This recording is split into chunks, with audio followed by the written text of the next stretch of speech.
मैं खुदा की नज़दीकी चाहता हूँ। प्यारे भाइयों और बहनों, आज हम एक बहुत अहम बात पर गौर करेंगे। खुदा के नज़दीक कैसे आया जाए।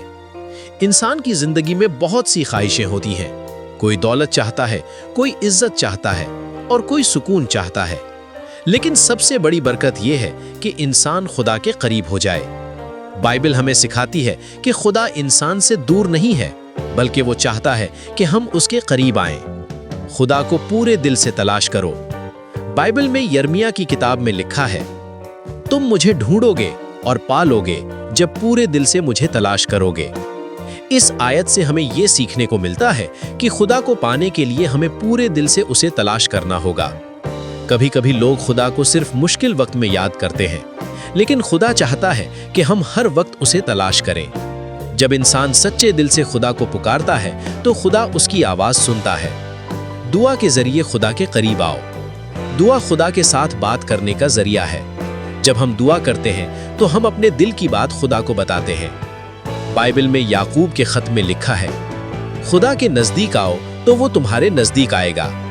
इसका मतलब ये है कि अगर हम एक कदम खुदा की तरफ बढ़ाएं तो खुदा हमारे करीब आता है।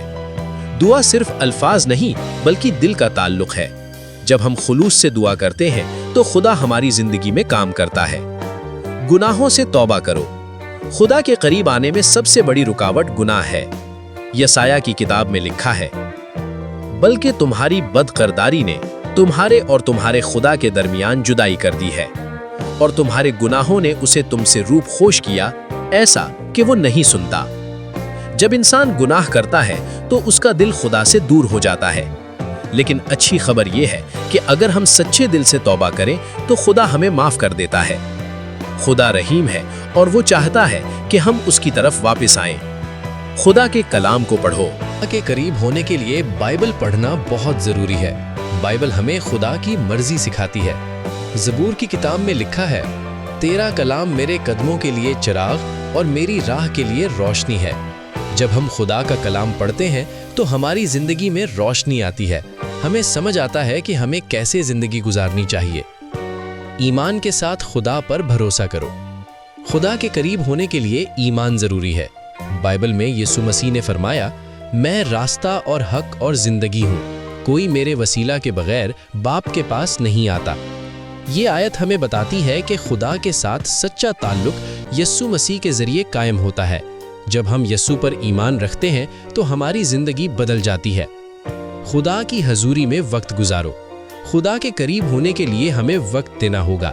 जैसे हम किसी दोस्त के साथ वक्त गुजारते हैं तो हमारा ताल्लुक मजबूत होता है, वैसे ही जब हम खुदा के साथ वक्त गुजारते हैं तो हमारा ईमान मजबूत होता है। दुआ, इबादत और बाइबल पढ़ना हमें खुदा के करीब ले आता है। प्यारे भाइयों और बहनों, अगर हम खुदा की नज़दीकी चाहते हैं तो हमें ये काम करने होंगे। पूरे दिल से खुदा को तलाश करना, दुआ करना, गुनाहों से तौबा करना, बाइबल पढ़ना, यीशु मसीह पर ईमान रखना, खुदा की हजूरी में वक्त गुजारना। जब हम ये सब करते हैं तो खुदा हमारी ज़िंदगी के करीब आ जाता है और हमारी ज़िंदगी में बरकत, अमन और खुशी आती है। आखिर में बाइबल का ये खूबसूरत वादा याद रखें। ज़बूर में लिखा है, खुदावंद उनके नज़दीक है जो टूटे दिल के हैं। खुदा आप सबको अपनी हजूरी में करीब करे। आमीन।